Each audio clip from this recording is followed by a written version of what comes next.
Alexander Kane, welcome to Social Impact Power Chats. I've been waiting to be a guest for a long time. I really appreciate that. So, for those of you at home who don't know, this is my little brother, Alexander Brant Kane.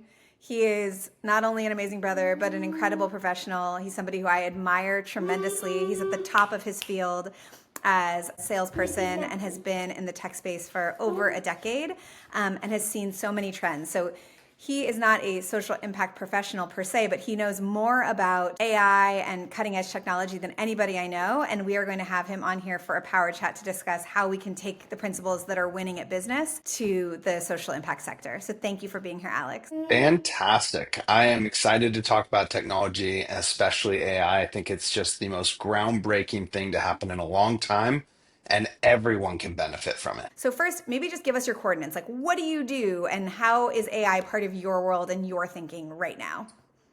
So I live in Pacific California in the Bay Area. I've been working in Bay Area tech startups for a very long time, from cloud-based iPad point of sales to networking equipment to IoT, and now the advent of AI. I work for a company called Boon AI that specializes in building what's called AI agents for the transportation, warehousing, supply chain, logistics community because they so greatly benefit from streamlining their operation.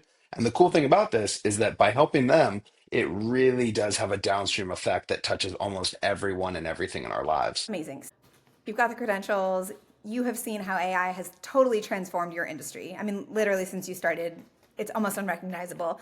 I don't think that AI has transformed my industry yet. And I'm constantly thinking about how should I be thinking about AI vis-a-vis impact, vis-a-vis philanthropy, vis-a-vis fundraising, vis-a-vis the nonprofits that we work with, the government sectors we work with. And I don't know where to start. And I call you. And so I'm hoping that you can share some principles with us. The goal of this power chat is always to just give good advice to people who are smart folks in social impact, who are trying to drive change. So Alex, teach us the good word. Tell us how we should be thinking about this as a tool for our sector. This is super exciting, honestly. And the reality is, the playbook is being written by many different businesses right now. They're all using AI to work smarter, not harder. And they're focused in three main areas. One that makes perfect sense is massive, massive time savings. The understanding of where your team is, you're throwing human beings at the problem. Data entry, all of this incredible time consuming stuff. That's one bucket. The next bucket is they're trying to turn a bigger profit. So, where do they actually generate revenue? Where do they see more revenue coming in from? And they're using AI to supplement and supercharge, create super intelligence for those departments.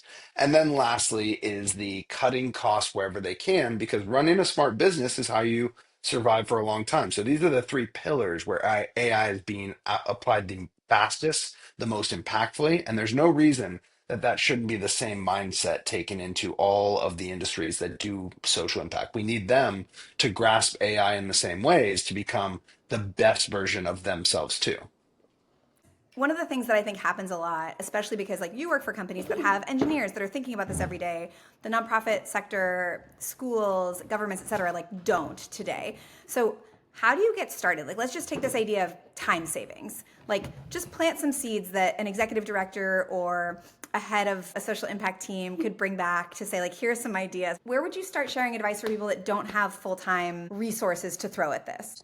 It's a great question. And there are a lot of AI companies out there right now that have developed very niche specialties. But what we think of when we think of time savings, it's about your operation. It's about your company, your business. So in the world of, say, a school, there is probably a lot of manual entry that goes into running the school. They're having to upkeep their systems. And having a system, we all bought technology with the idea of this is going to solve my problems. But now we are a slave to that technology, and it's only as good as what we put into it.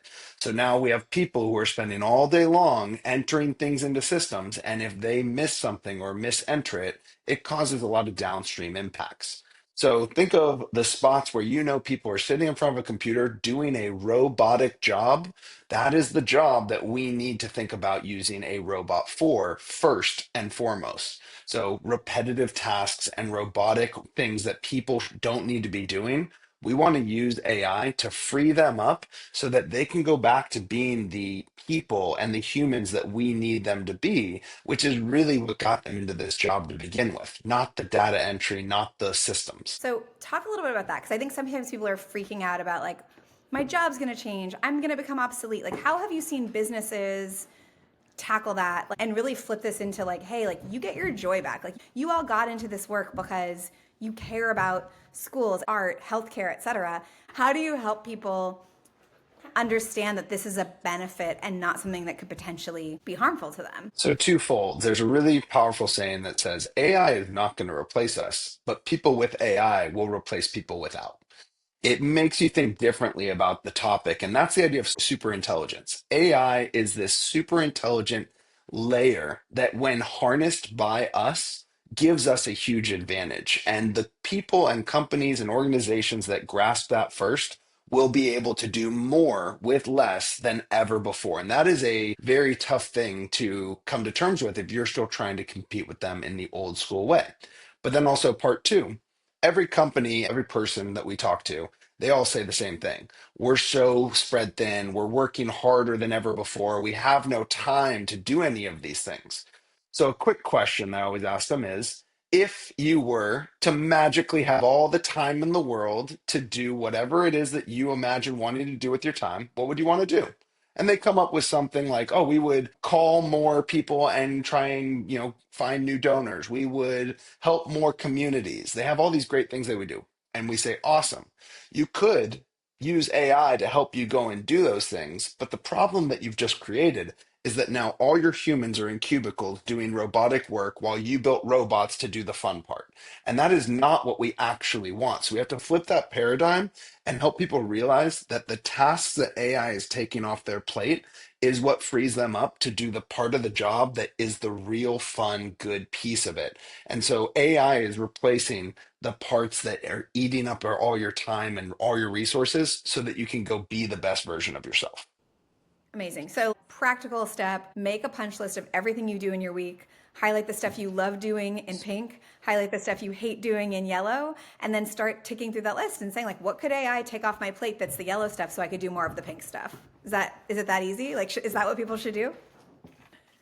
It is truly that easy. That's how you start stack ranking. Where is AI a fit? Where do I want to use it to help my business? And it shouldn't be taking things off your plate that you enjoy. It should only be taking things off your plate that you don't enjoy or don't have time for. A lot of people just don't have time to do what they want. And so, back to your question is, how do they access a lot of this stuff? Where do I even start? And I think the idea of an AI agent is very powerful right now. There is AI, it is brilliant, it is this amazing brain. The agent is the layer of action, the ability to do something, the ability to send an email, make a phone call, send a text message, enter information from one system to another, download stuff out of an image and transcribe it into text that can go into a system. All the things we're doing the hard way, AI can do much easier, more accurately, and faster. Okay, Alex, last question. Let's pretend that somebody is speaking to a board member or their leadership and they're just a huge AI skeptic. They don't want you spending 5 minutes thinking about this. What would be a magic AI example that you would put on the table to be like, this is worth thinking about? Very interesting question. And in a lot of ways, the dynamic of business right now is changing very fast. And there are the innovators and the early adopters of AI, and they are out there and they are pushing the pedal to the metal in their industry. They have a massive head start, and this will give them a very large business advantage out the gate because they're working smarter, not harder. And there's a lot of good examples out there. Like, I like this one, which is, turns out the human retina, we don't totally understand the human retina and eye as much as we think we do. And Google's Bard has been loaded up with all these images of human eyes. And they are able to see an image of a human eye, just the eyeball, nothing else, and say, that is a male eyeball, that is a female eyeball. And all optometrists, all medical society has no idea how it's doing that. They don't understand why it's so right. We don't know what it can see. And now we're making breakthroughs because it's pushing our knowledge further, and we use it to understand things we never could understand. And that helps people kind of realize that there is a lot of good that can come from this, and they have to see what that piece is and not just focus on the bad. Amazing. I really appreciate you taking the time to power chat. I could help this old dog learn new tricks and inspire me to think differently about my craft. I hope that everybody watching has done the same, and maybe we'll hit some links into this episode as well for people to have some food for thought on things that could inspire them to think about AI as friend, not foe. I love it. Thanks for having me on, and I love the missions that you empower, Em. Thanks, Lex. I love you.